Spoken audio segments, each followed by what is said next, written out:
Well, thank you for joining us here today on Delaware Live /302 Sports. We are joined by Del Tech softball player here, Macy Meyers, and with the SID, I guess, Jason, is that your official title down there? You could say PR manager for athletics. Okay, PR We'll say manager that. for athletics. There we Say go. PR manager for athletics. Yeah. And Macy, we have you on. Obviously, you broke a few records this week that not a lot of people have been able to do, and it's a huge accomplishment. First of all, congratulations, and second, let's talk about it. You broke your 100. You got 100 hits and 100 RBIs this year with your Del Tech team, and tell us about it. Did you know? Was it on the horizon? You know, was everybody on it, talking about it, making sure they knew what was going on with you? No, I had no idea actually. I never even thought about it. It never like crossed my mind. It was a complete surprise. And they announced it like at practice one day, and I literally had no idea that they had anything like planned. I had no idea like how many hits or how close I was. It was a complete surprise.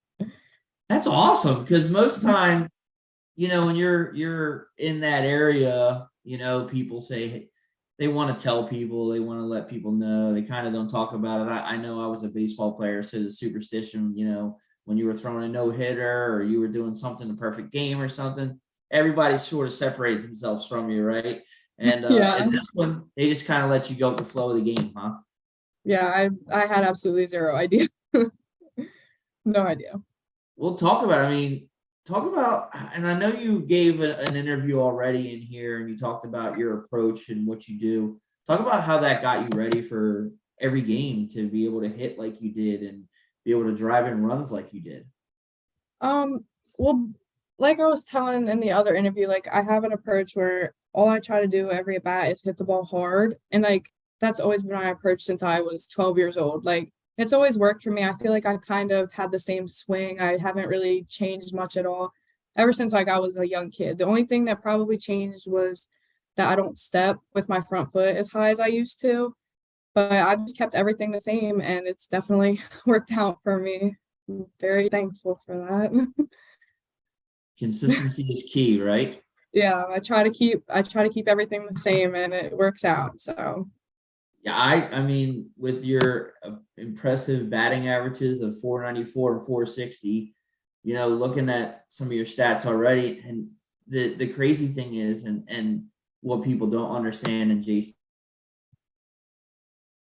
talked about, was you still have 33 games to go to add to these, and yeah, you have a little bit carryover from a COVID year, but you've done it in the same time frame, right? yeah, yeah. So, man, your numbers are going to be just crazy by the time the end of your career, huh?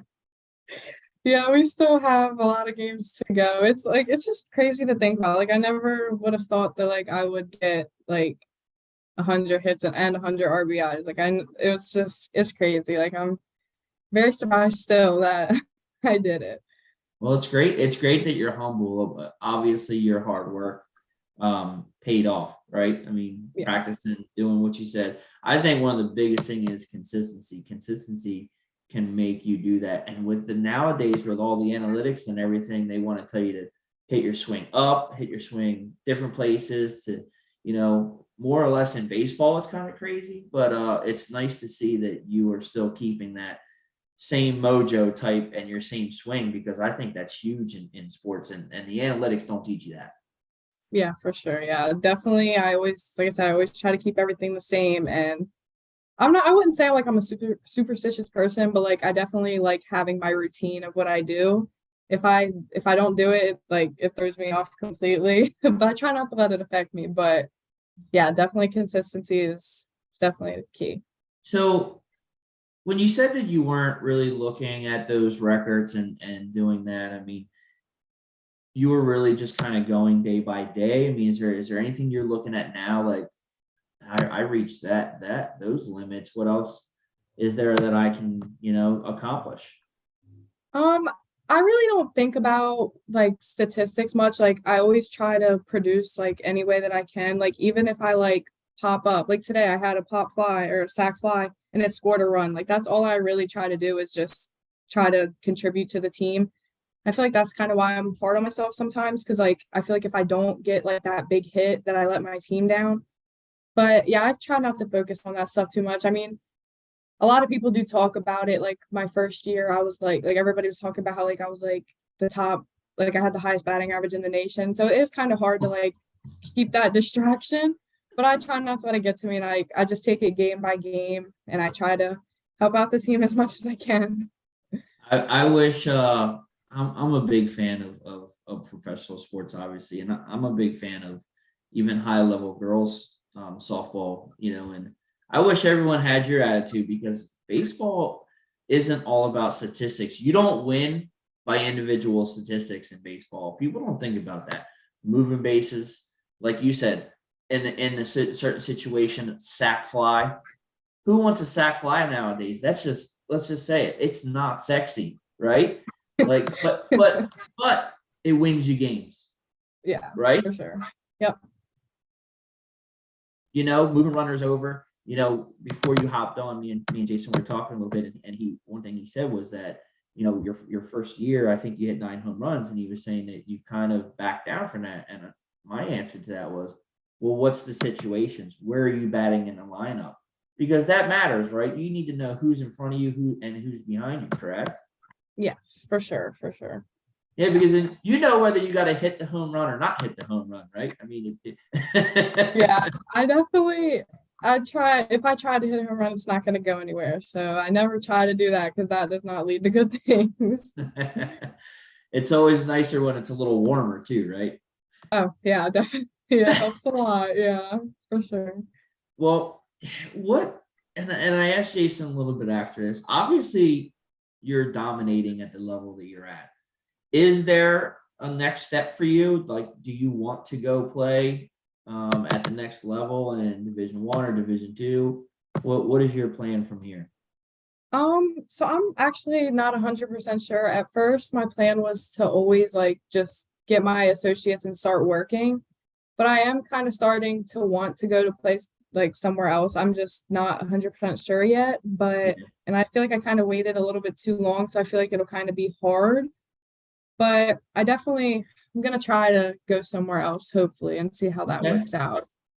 Well, if as a former college player and stuff like that, I would tell you that if you have a little bit of that flame, run it until that flame goes out, because you don't want to regret not doing it, right?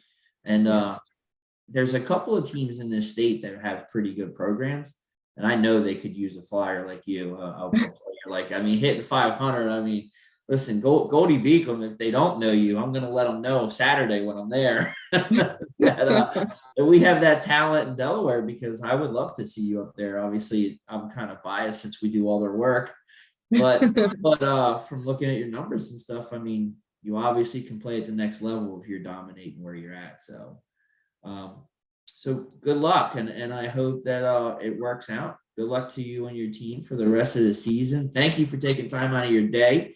You're in is it warm Myrtle Beach? Is it nice down there, or where are you guys at? It's actually freezing down here. So yeah, it's been like 40 degrees.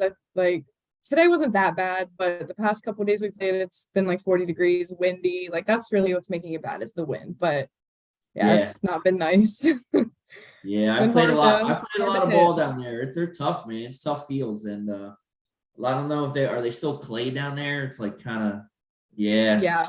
The first day it like rained or something, or the first time we played on the field, it rained and they were like bright orange. Like it was bad. Kill your uniforms, doesn't it?